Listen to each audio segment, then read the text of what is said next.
Hermanos, buenos días, los saludo en el nombre del Señor. Le damos gracias a Cristo que nos reúne en este lugar para adorarle, para bendecirle, para tener el privilegio de abrir su palabra, meditar en ella. Dios es bueno y este día del Señor, es un día esperado por todos nosotros. Es el día en que vamos a tener comunión con el Señor, pero de manera corporativa, como iglesia. Tenemos la oportunidad de saludarnos unos a otros, edificarnos unos a otros también. El día del Señor es un día muy especial para todo creyente. Yo quisiera pedirles que abramos por favor la escritura en el Evangelio según San Lucas, en el capítulo 23. Lucas capítulo 23. Estamos nosotros estudiando expositivamente este Evangelio. Ya estamos casi al final, nos queda un último capítulo, el capítulo 24, y en esta mañana vamos a leer desde el versículo 39 hasta el versículo 49. La palabra del Señor dice: y uno de los malhechores que estaban colgados le injuriaba, diciendo: si tú eres el Cristo, sálvate a ti mismo y a nosotros. Respondiendo el otro le reprendió, diciendo: ¿ni aún temes tú a Dios, estando en la misma condenación? Nosotros a la verdad justamente padecemos, porque recibimos lo que merecieron nuestros hechos, mas ningún mal hizo. Y dijo a Jesús: acuérdate de mí cuando vengas en tu reino. Entonces Jesús le dijo: de cierto te digo que hoy estarás conmigo en el paraíso. Cuando era como la hora sexta, hubo tinieblas sobre toda la tierra hasta la hora novena, y el sol se oscureció, y el velo del templo se rasgó por la mitad. Entonces Jesús, clamando a gran voz, dijo: Padre, en tus manos encomiendo mi espíritu. Y habiendo dicho esto, expiró. Cuando el centurión vio lo que había acontecido, dio gloria a Dios, diciendo: verdaderamente este hombre era justo. Y toda la multitud de los que estaban presentes en este espectáculo, viendo lo que había acontecido, se volvían golpeándose el pecho. Pero todos sus conocidos y las mujeres que le habían seguido desde Galilea estaban lejos mirando estas cosas. El Señor bendiga su palabra, y nosotros nos encontramos o seguimos todavía en el contexto de la crucifixión y la muerte del Señor Jesús. Ya pudimos nosotros tener el tiempo y la oportunidad de meditar acerca de la manera como es que el Sanedrín, los religiosos judíos, con sus mentiras llevaron a Cristo a una sentencia de muerte. No cualquier muerte, sino una muerte pública, exponiéndolo a Cristo a la vergüenza. Y nosotros estábamos viendo los métodos que ellos estaban utilizando para cumplir sus planes malvados, para llevar a cabo todo lo que sus corazones desprovistos de la gracia les llevaba a que hicieran. Fue un juicio, nosotros estábamos viendo, donde los acusadores, hombres religiosos que hacían una profesión de fe en Cristo, habían perdido toda sensibilidad, todo sentido de lo que era justo, de lo que era recto. Y cegados pues por su odio hacia el Señor Jesús, ellos fueron llevados a un nivel tan bajo que ni aún nosotros podemos ver esa forma de actuar en personas que aborrecen al Señor, que son ateos o que rechazan a Cristo. Y meditamos nosotros un poco acerca de esto, y quizás lo hicimos con mucha profundidad, para que podamos nosotros meditar en nosotros mismos también. cómo es que muchas veces la religiosidad desprovista de la gracia puede llegar a límites que nosotros no podemos imaginar. Ellos actuaron, como yo les decía, peor que un pagano. Ellos actuaron peor que un incrédulo, y con ello estaban demostrando que su religión consistía en un conocimiento frío de las doctrinas de Dios. Un conocimiento que era utilizado por ellos solamente para satisfacer sus deseos personales. Sí, porque el Señor Jesucristo había descubierto esto en ellos. El Señor Jesucristo les estaba haciendo ver a ellos cómo utilizaban la religión para ser vistos por los hombres. Utilizaban la religión para ganar cierta reputación dentro de un pueblo que decía también seguir al Señor Jehová, el creador de los cielos y la tierra. Ellos utilizaban la religión para alcanzar sus agendas personales, para alcanzar el reconocimiento público. Y eso, hermanos, eso es bajo. Es bajo. No podemos nosotros imaginar que una persona utilice la palabra de Dios, el Nuevo Testamento, utilice a Cristo, utilice el Evangelio solamente para promocionar su persona, para que la iglesia lo vea en un púlpito. No, hermanos, eso no nos debe caer a nosotros de ninguna manera en nuestra mente. Debemos excluir cualquier idea, cualquier pensamiento de autoexaltación de cada uno de nosotros. Es triste, y fue triste también para nosotros en estos estudios que estuvimos haciendo, ver que estas personas que estaban pues interesadas en la ley de Moisés como una forma de lanzar sus propias personas como representantes religiosos de un pueblo que había sido escogido por Dios. Era triste, hermanos, que nosotros podamos ver todo esto. Esta clase de religión con conocimiento pero desprovista de la gracia nos hizo ver y nos hace reflexionar acerca de que la verdad, porque era un asunto de verdad aquí, la verdad del Dios de toda verdad estaba ausente en ellos. La justicia del Dios justo no moraba en los corazones de ellos, y la rectitud del Dios recto estaba alejado de sus conciencias cauterizadas.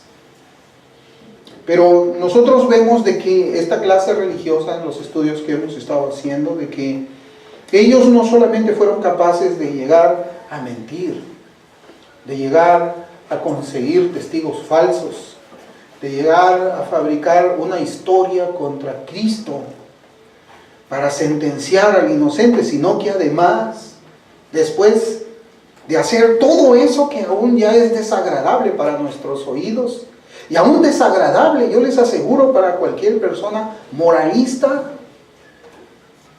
después de eso, ellos además se atreven a burlarse del Señor que ellos habían puesto injustamente en la cruz. Se burlaron. Hicieron escarnio de Cristo.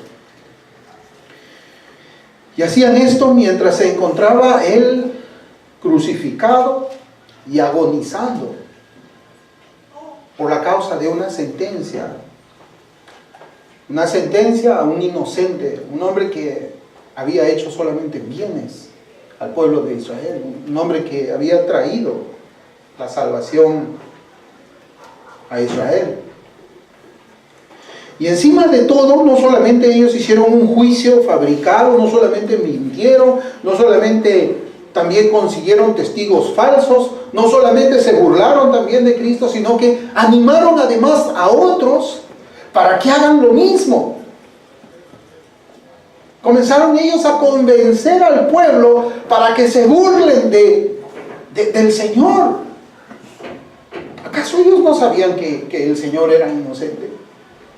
¿Hasta dónde puede llegar, hermanos, la maldad del corazón que cree que va rumbo al cielo con un corazón vacío de la gracia de Dios, vacío de la justicia de Dios, vacío de la rectitud de la palabra de Dios? No solamente ellos querían esa condenación porque dijeron, sí, su sangre sea sobre nosotros, sino además de que ellos querían que otros también hagan escarnio de un hombre que ellos sabían que era inocente. Por eso es que en Lucas 23:35 habíamos visto nosotros que dice, y el pueblo estaba mirando, y aún los gobernantes se burlaban de él, diciendo, a otros salvó, sálvese a sí mismo. Si este es el Cristo, el escogido de Dios.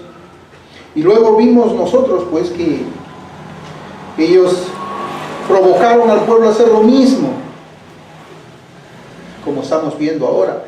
Y no solamente eso, sino que además, hermanos, si es que nosotros podemos mantener esta línea de pensamiento en nuestras mentes que comienza con un injusto juicio, un juicio fabricado con testigos fabricados, llenos de mentira, que llevan a Cristo ante las autoridades para conseguir una sentencia de muerte. Luego que ellos insultan al Señor, luego que hacen que el pueblo insulte al Señor, el ejemplo de ellos tiene un efecto en los gentiles, en los romanos, en esos soldados que estaban crucificando. Porque hicieron ellos de que los gentiles también se mofen del Señor, mientras Él estaba sangrando, colgado en esa cruz. Hermanos, nosotros podemos ver ese efecto multiplicador de esa clase de religión que Dios aborrece. Dios aborrece, Dios detesta, y por eso el castigo no vino inmediatamente sobre ellos, ni bien habían puesto el primer clavo en las manos de Cristo. El castigo vino después de 40 años, cuando el Señor, en el tiempo perfecto de su vida, se cobró todo lo que esa generación y la generación siguiente habían hecho. Su sangre venga sobre nosotros y sobre nuestros hijos, dijeron ellos, y así fue. Estos soldados romanos también les escarnecían, dice la escritura en Lucas 23, 36, 37, dice, los soldados también les escarnecían, acercándose y presentándole vinagre y diciendo, si tú eres el rey de los judíos, sálvate a ti mismo. ¿Cómo es que usaban el condicional? Ahí igual que las palabras de estos falsos religiosos. Si tú eres el Mesías, si tú eres el rey de los judíos.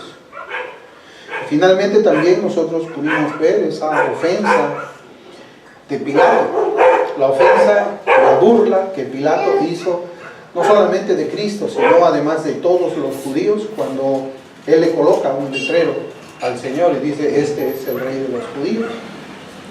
En Lucas 23, 38 leemos que la escritura dice, había también sobre él un título escrito con letras griegas, latinas y hebreas, este es el rey de los judíos.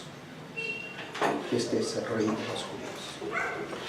Hermanos, hemos leído nosotros desde el versículo 39 hasta el versículo 49 de este capítulo 23 de Lucas. ¿Y qué cosa es lo que las escrituras nos muestran en el texto que hemos leído? Y primeramente vemos a dos malhechores que estaban haciendo escarnio del Señor. Es importante, nosotros estamos concentrados aquí en el Evangelio de Lucas, pero es importante que nosotros tengamos en mente cómo es que los otros evangelios sinópticos y el Evangelio juanino aportan a toda esta escena que nosotros vemos que está ocurriendo en la cruz. Por ejemplo, acá vemos en el contexto que hemos visto de la crucifixión de Cristo, vemos solamente que el Señor habla dos palabras, pero cuando reunimos todos los otros evangelios sinópticos y el juanino, vemos que el Señor habla más palabras en la cruz. Vemos nosotros pues dos malhechores que hacían escarnio del Señor. Vemos también un centurión convertido en nuestro texto. Vemos una multitud que se golpea el pecho, pero permanece en incredulidad. Y finalmente vemos que aquellos que eran conocidos del Señor, junto con las mujeres que le habían seguido a Él, estaban de lejos mirando estas cosas. Es por los evangelios que hay algo que sucede con uno de los malhechores que estaban burlándose del Señor.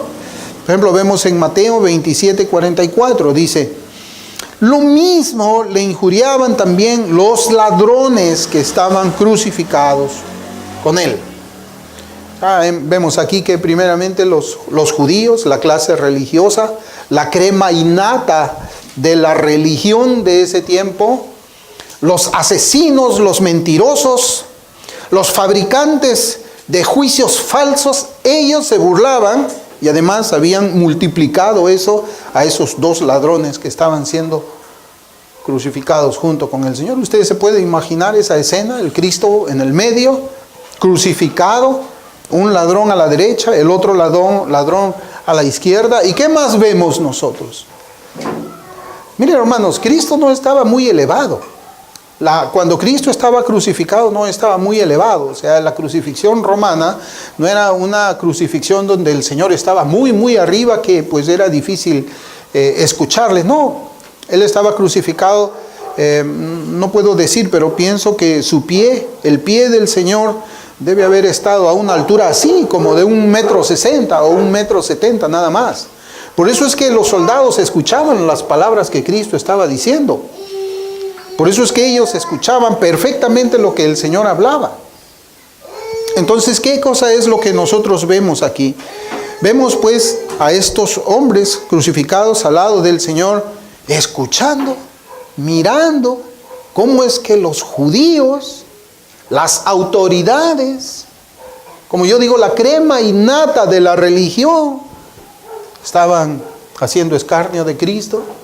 Y ellos contagiados también comienzan los dos, porque eso es lo que dice Mateo. Los dos comienzan a hacer escarnio del Señor.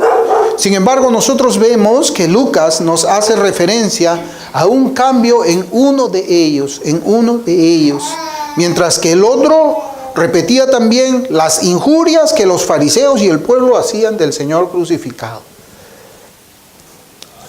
La palabra de Dios solamente registra unas cuantas palabras de estos malhechores o del malhechor no arrepentido, pero nosotros podemos, hermanos, llegar a conclusiones de que ellos hablaban más cosas del Señor. Ellos también se estaban burlando del Señor. Las mismas palabras fueron usadas pues por ese malhechor no arrepentido. En Lucas 23:39 dice: y uno de los malhechores que estaban colgados le injuriaba diciendo: si tú eres el Cristo, sálvate a ti mismo y a nosotros. Lucas nos enseña que la reacción del otro malhechor es ahora diferente. Es diferente. Ahora, hermanos, algo que yo me podía preguntar también es, y también les transmito a ustedes esa pregunta, es: ¿qué vio el malhechor arrepentido? Acá Lucas nos enseña que uno se arrepintió, ¿verdad? En el versículo 39 comienza a hablar de cómo es que se registra esta escena.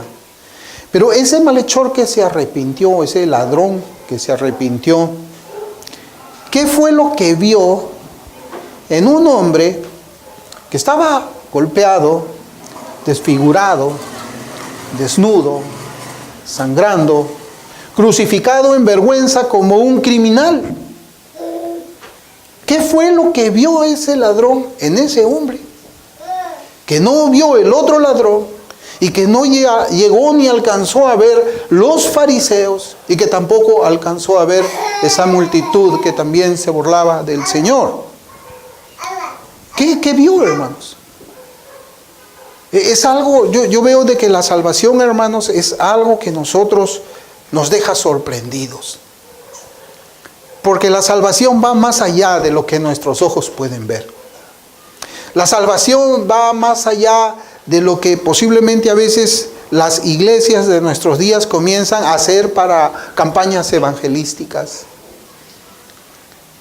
Es algo que está contra la razón. Si usted se pone a pensar, los ladrones decían: bueno, acá nosotros estamos con otro criminal. Y este criminal está más golpeado de lo que nosotros estamos. Pero uno de ellos cambia de opinión. ¿Y saben qué cosa es lo que hace la diferencia entre uno y otro? Porque los dos estaban escuchando lo mismo. Los dos estaban escuchando los insultos. Los dos estaban viéndolo crucificado al Cristo como hombre en su humanidad. De una forma, hermanos, que no podemos describir con palabras. Pero ¿cuál es la diferencia? Hermanos, la diferencia la hace la gracia. La gracia hace la diferencia. La gracia, no lo que podía haberse preparado, porque a veces nosotros nos olvidamos de que la gracia de Dios es la que actúa aún en medio de una predicación que no puede ser muy bien formada, muy bien argumentada, ordenada perfectamente. Es la gracia de Dios quien puede salvar a través de una palabra del Evangelio. ¿Cuántos testimonios nosotros hemos podido ver de hermanos en el pasado que han sido convertidos tan solo por escuchar un versículo de la palabra de Dios? Y ese versículo se convertía adentro de ellos como un martillo que rompe la piedra en 1000 pedazos. Eso hace la gracia. Eso hace la gracia. La gracia de Cristo había tocado a ese hombre. La gracia de Cristo lo había llevado al arrepentimiento y sus palabras hacia el otro malhechor así lo demuestran. Los versículos 40 al 42 dice: respondiendo el otro, le reprendió diciendo: ¿ni aún temes tú a Dios estando en la misma condenación? Nosotros, a la verdad, justamente padecemos, porque recibimos lo que merecían nuestros hechos. Mas ningún mal hizo. Y dijo a Jesús: acuérdate de mí cuando vengas en tu reino. Acá vemos nosotros cómo ahora este ladrón reprocha a su camarada, reprocha a su compinche, reprocha a su cómplice, a su compañero de robo posiblemente. Y vemos ahora que el corazón de este hombre estaba lleno de un temor reverente hacia el Cristo que cambió sus insultos por palabras de adoración. Hermanos, qué tremenda es la obra de Dios en el más vil de los pecadores. Qué tremenda es la gracia. Nosotros podemos ver ahí cómo es que el Espíritu Santo obra de una manera tal que destruye todas las convicciones del hombre y implanta él su principio de santidad, de justicia y de rectitud. Vemos cómo este hombre que estaba colgado se ve a sí mismo y ya se ve de una manera diferente. Él ahora se ve como un pecador que merece lo que le estaba pasando en ese momento, que merecía esa condenación, esa muerte, ese flagelo, ese dolor. Esa ejecución la merecía porque él puede ver su pecado. Él no estaba, como a veces nosotros podemos ver, él no estaba justificando su pecado ya. Él ya no era una víctima. Él era responsable de todo lo que había hecho, de toda la maldad que había cometido, de toda la rebelión que había sido su vida hasta ese momento contra Dios. Y es sorprendente la forma de las palabras de este hermano. Es un hermano en la fe, un ladrón que ya no era ladrón. Y es sorprendente, le digo, la forma de la palabra que había sido salvado por la gracia de Cristo, quien se encontraba en una muerte, en una agonía bastante lenta, ya que le habla al Señor de una doctrina, hermanos. Una doctrina que nosotros por lo general, después que somos salvados, nos demoramos un poco en estudiarla, un poco tarde, nos demoramos en aprenderla. Este ladrón le habla a Cristo de escatología. ¿Y dónde lo aprendió? ¿Quién le enseñó de escatología? Porque este ladrón le dice: acuérdate de mí cuando vengas en tu reino. ¿Y quién le enseñó a él que Cristo iba a venir por segunda vez a consumar su reino? Hermanos, y aquí nosotros vemos a un hombre que el Espíritu Santo le había enseñado muchas cosas, pero no solamente para que él aumente un conocimiento, sino aplicado a su propia vida. Aplicado en ese momento, pensando él en la esperanza futura de la salvación que allí había conseguido. Él sabía que las cosas no terminaban allí. Él sabía que iba a morir verdaderamente por su pecado. Él había entendido que las consecuencias de lo que él había hecho estando en la carne tenían que suceder, pero había una diferencia con su alma. Su alma no iba a ir al castigo eterno por haber vivido de una manera opuesta a la palabra de Dios, sino que ese arrepentimiento y esa fe que él puso en ese momento al Señor inmediatamente encendió en él la chispa de la esperanza eterna. Señor, acuérdate de mí cuando vengas en tu reino, le dice. Y aquí vemos que este hombre reconoce a Cristo como Rey y que un día regresará para la consumación de su reino. ¿Cuánto nos hemos demorado nosotros tal vez en aprender esta doctrina? Pero él ya, por la gracia del Señor y por la instrucción del Espíritu Santo, la había conocido. Las palabras de este hombre nos demuestran a nosotros conversión verdadera. Conversión verdadera. Aun cuando se encontraba en un estado de humillación delante del mundo, Cristo salvó a ese malhechor. Cristo salvó a ese malhechor. Este hombre estaba viendo, hermanos, al Cordero de Dios sacrificado por sus pecados en ese mismo momento. Ese malhechor estaba viendo a Cristo como el que estaba pagando por los pecados que él también estaba colgado en esa cruz. Ese malhechor estaba viendo allí cómo es que esa cruz que dijimos que era un altar, estaba ahora recibiendo el sacrificio de Dios, el Cordero de Dios. Y él sentía esa paz, él veía con sus propios ojos cómo Cristo estaba cargando su pecado. Es algo tremendo. Los santos del Antiguo Testamento miraron a la cruz hacia el futuro.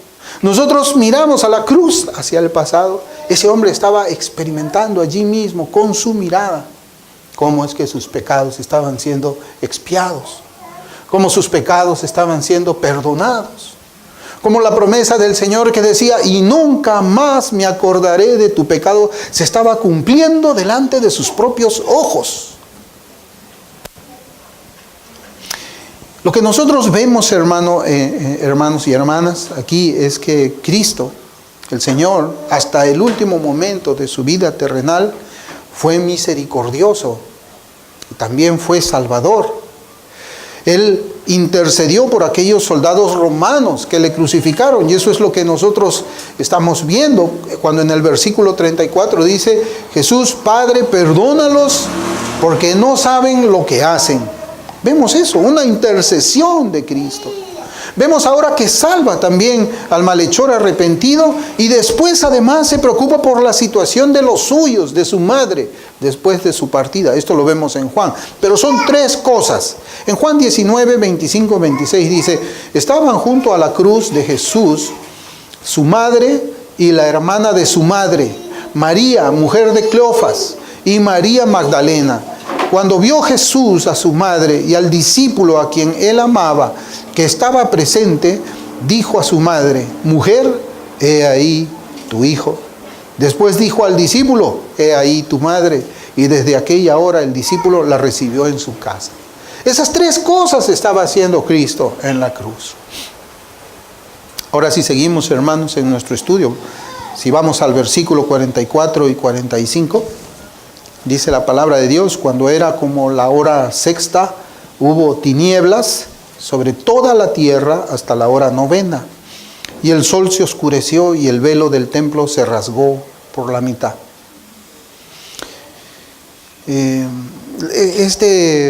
Estos dos versículos nos ponen en el mediodía.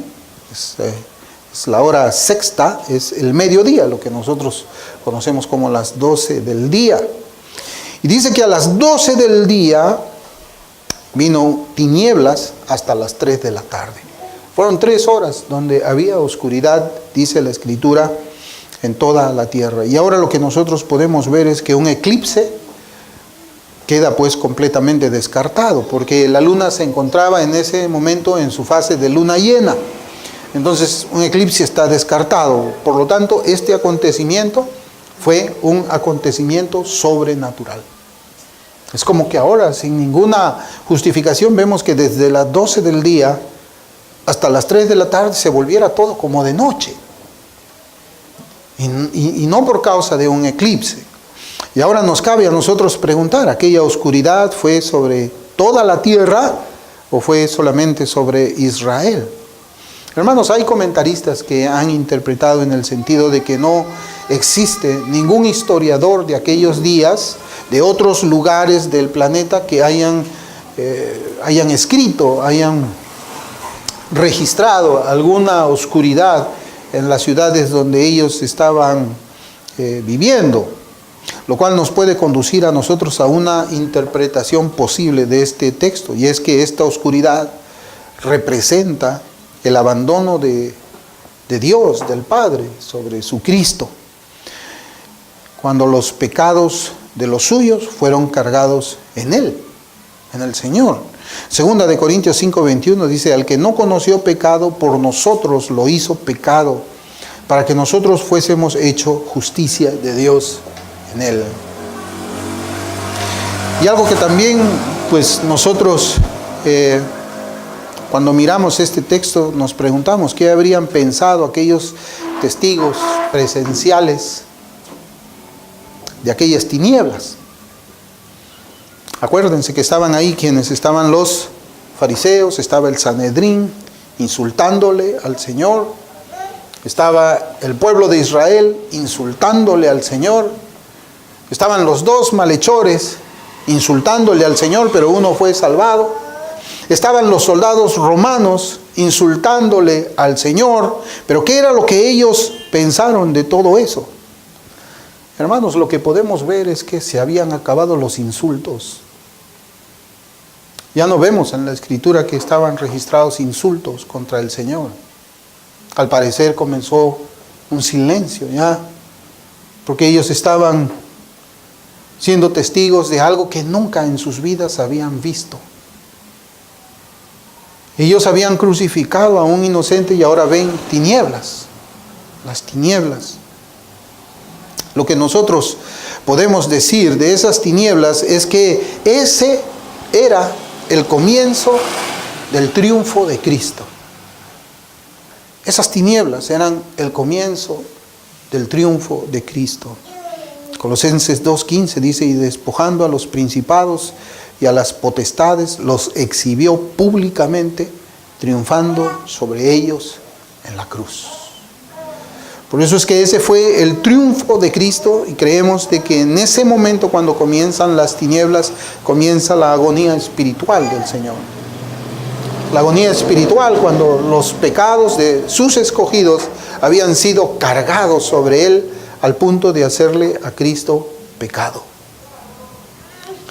Es el triunfo de Cristo. John Owen llamó a una de sus obras la muerte de la muerte en la muerte de Cristo. Por eso es que es triunfo. La muerte de la muerte en la muerte de Cristo. Cristo murió, hermanos, sin morir. Es algo que no podemos entender. Cristo murió sin morir. Cristo entregó su vida, dice la Escritura. No se la quitaron. Él la entregó, Él la dio para volverla a tomar. Por eso es que Cristo muere sin morir. Sin morir. Y eso fue lo que también dijo pues un comentarista bíblico en cierta ocasión. Cristo con su muerte venció a la muerte. De allí es que Pablo pudo decir en 1 Corintios 15 del 53 al 56, porque es necesario que esto corruptible se vista de incorrupción y esto mortal se vista de inmortalidad. Y cuando esto corruptible se haya vestido de incorrupción y esto mortal se haya vestido de inmortalidad, entonces se cumplirá la palabra que está escrita. Sórbida es la muerte en victoria. Mire, muerte en victoria. ¿Dónde está, oh muerte, tu aguijón? ¿Dónde, oh sepulcro, tu victoria? Ya que el aguijón de la muerte es el pecado y el poder de pecado, la ley. Matthew Henry le voy a compartir qué es lo que comenta de estos versículos. Él dice: la muerte nunca aparecerá en las regiones a las cuales nuestro Señor llevará a sus santos resucitados. Por tanto, procuremos la plena seguridad de la fe y la esperanza para que en medio del dolor y en la perspectiva de la muerte podamos pensar con calma en los horrores de la tumba, seguros de que nuestros cuerpos dormirán ahí y mientras tanto nuestras almas estarán presentes con el Redentor. El Señor da a la muerte todo su poder nocivo. El aguijón de la muerte es el pecado, pero Cristo al morir quitó este aguijón. Él hizo expiación por el pecado, Él obtuvo la remisión del pecado. Por eso es que nosotros vemos allí de que eso era el comienzo del triunfo de Cristo. Vemos también en Lucas 23:46 ahora que la palabra del Señor dice: entonces Jesús, clamando a gran voz, dijo: Padre, en tus manos encomiendo mi espíritu. Y habiendo dicho esto, expiró. Hermanos, estas palabras que vemos aquí, que el Señor dice: Padre, en tus manos encomiendo mi espíritu, esas deben ser las palabras que todo creyente genuino debe decir a la hora de su muerte. Padre, en tus manos encomiendo mi espíritu. Como Esteban en Hechos 7:59 dice: y apedreaban a Esteban mientras él invocaba y decía: Señor Jesús, recibe mi espíritu. Y así es como nosotros deberíamos partir hacia el Señor. Todo lo que nosotros estamos viendo, hermanos, en esta crucifixión del Señor, como yo les digo, es el comienzo del triunfo del Señor, el cual culmina cuando Él resucita de los muertos, y es las primicias. Y así es como nosotros deberíamos de partir hacia el Señor, con una confianza plena de que nuestra alma está yendo a morar con Él. Y tenemos esa confianza nosotros porque no solamente escuchamos el Evangelio de la salvación, sino que vivimos las doctrinas que Cristo nos enseñaba en su Evangelio. Vivimos en la santidad sin la cual nadie verá al Señor. Vivimos de tal manera de que nuestra vida fue olor agradable para el Padre que está en los cielos. Vivimos nuestra vida separado de todas las cosas del mundo y consagradas al Señor. Esa es la confianza que nosotros tenemos para decir en el último minuto de nuestras vidas: Padre, recibe mi espíritu. Y Cristo pues expira. Los otros evangelios dicen de que Él entrega su espíritu. No es el Espíritu Santo, es su vida. Él está muriendo en su humanidad. Pero ¿qué vemos nosotros inmediatamente, hermanos, después de su muerte? ¿Qué es lo que vemos allí?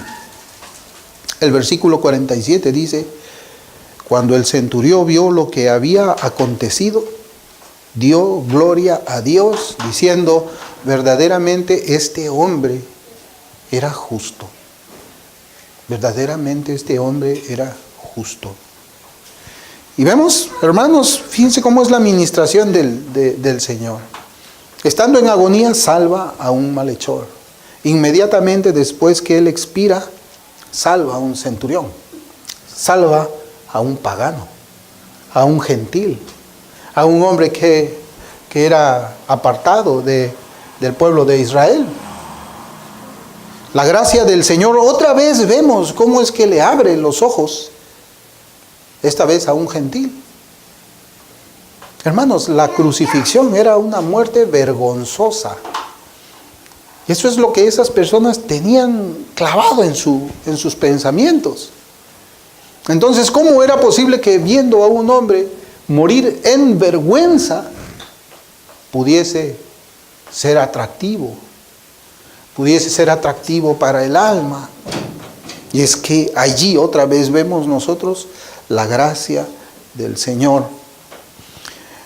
Abrió los ojos espirituales, ¿para qué? Y aquí es tremendo, hermanos. Recuerde usted que toda esta escena comienza, hermanos, como insultos. Si tú eres el Mesías, bájate de allí. Más insultos del pueblo contra el Cristo. Insultos de los soldados romanos contra el Señor. Insultos. ¿De quiénes más? De los malhechores. Si tú eres el Mesías, si tú eres el Salvador, si tú eres el Hijo de Dios, si tú, condicional. Y el centurión estaba escuchando todas esas acusaciones. Todo eso que estaban gritando, esa clase judía mentirosa, lo estaba escuchando este centurión. Pero cuando él ve todo, comienza a ver las tinieblas, comienza a ver a un Cristo sufriente, bondadoso, que no respondía a quienes le acusaban, y expira. Y también la Escritura señala de que hubo un terremoto. Él dice, verdaderamente, este hombre era justo. Esos eran los mentirosos. Los judíos, los religiosos, ellos eran los mentirosos. Este hombre que acaba de morir era el Hijo de Dios. Era quien dijo que era. Hermanos, solamente la gracia de Dios puede hacer eso. Solamente la gracia de Dios puede ponerte aparte de toda esa muchedumbre que tiene una manera de pensar torcida. Solamente la gracia de Dios puede mantener tus oídos cerrados ante las mentiras, el engaño. Solamente la gracia de Dios te puede salvar a ti, aún en medio de esas condiciones que nosotros estamos viendo. Él dio gloria a Dios reconociéndolo como el Hijo de Dios. Y también, hermanos, vemos ahí a una multitud que regresa golpeándose el pecho, pero sin conversión. Sin conversión. Ninguno de ellos fue como aquel cobrador de impuestos que se golpeaba el pecho delante del fariseo, ese publicano, y decía, Señor, sé propicio a mí, pecador. Ellos se quedaron en el golpe de pecho, se quedaron en el sentimiento de pena, en el sentimiento de lástima que también tuvieron esas mujeres cuando Cristo estaba subiendo a la cruz. Y el Señor les dijo, lloren por ustedes y por sus hijos, no lloren por mí. Hijas de Israel, no les llama hijas de Abraham. Y aquí nosotros vemos que la Escritura nos dice de que hay una multitud que regresa golpeándose el corazón, pero sin confesar a Cristo como Mesías. Esa es la tristeza del mundo, dice Pablo. No es la tristeza que lleva al arrepentimiento. Es un sentimentalismo sensiblero nada más, hermanos. Eso no conduce a la salvación. Dolerse por ver a Cristo crucificado no salva. Sentir lástima por el Señor, por todo lo que le hicieron, las injusticias que le cargaron esos hombres mentirosos, no salva. Tiene que ser confesado como Cristo y Señor. Y finalmente vemos también que algunos de sus seguidores y conocidos permanecieron mirando estas cosas de lejos. No habla aquí de sus apóstoles. No habla. El Señor había orado por sus apóstoles, había orado por Pedro, le había dicho, Pedro, vas a ser zarandeado como trigo, tú y los otros 10, pero cuando tú vuelvas confirmas a tus hermanos. Cristo no había orado por aquellos que estaban lejos. Hay siempre aquellos, ¿no?, que miran de lejos al Señor y no tienen ningún compromiso con Él. Solamente son espectadores, lo ven de lejos, no se acercan mucho como para no tener un compromiso, dicen ellos, y no se alejan más como para que se les pueda pensar que son incrédulos, sino tienen una posición así de distancia, ¿no? Yo no quiero involucrarme mucho en las cosas del Señor, yo no quiero servir a Cristo, yo está bien, yo quiero hacer algunas cosas cristianas, pero no quiero un compromiso total. Yo solamente quiero mirar de lejos nada más, de lejos. Hermanos, esa religión no salva tampoco. No salva. Cristo demanda todo de nosotros. Cristo es Señor y nosotros somos sus siervos. No podemos apartarnos nosotros de la vergüenza de Cristo. No podemos caminar de lejos a Cristo de tal manera que esa vergüenza que Él tenía también nos salpique a nosotros. No, absolutamente no. Si el mundo le aborreció al Señor, nos aborrecerá también a nosotros. Pero a veces hay los que de lejos nomás sirven. Yo no quiero pasar la vergüenza. Yo no quiero ser ofensivo con el Evangelio. Yo no quiero tener que separarme de mi familia por causa del Evangelio. Yo no quiero hacer muchas cosas. Yo quisiera mantener un equilibrio entre la lejanía con Cristo y la cercanía con el Señor. Yo quiero tener una parte neutral. ¿Y dónde está eso en la Biblia? ¿Dónde vemos nosotros cristianos que de lejos nomás lo ven al Señor? No hay. No está. Y la Biblia nos está hablando a nosotros precisamente para que pensemos en eso. ¿Puedo tener yo una relación distante con el Señor? Eso es imposible. Eso no es posible. Hermanos, hemos visto en esta mañana que un malhechor y un centurión encontraron la salvación. Vemos cómo Cristo aún ministra desde el altar de su agonía hasta su misma muerte. Él ministra. La gracia de Dios por medio de Él comienza a fluir y es recibida y aplicada a todos aquellos que fueron pues los que pusieron su fe en Él y se arrepintieron de su pecado.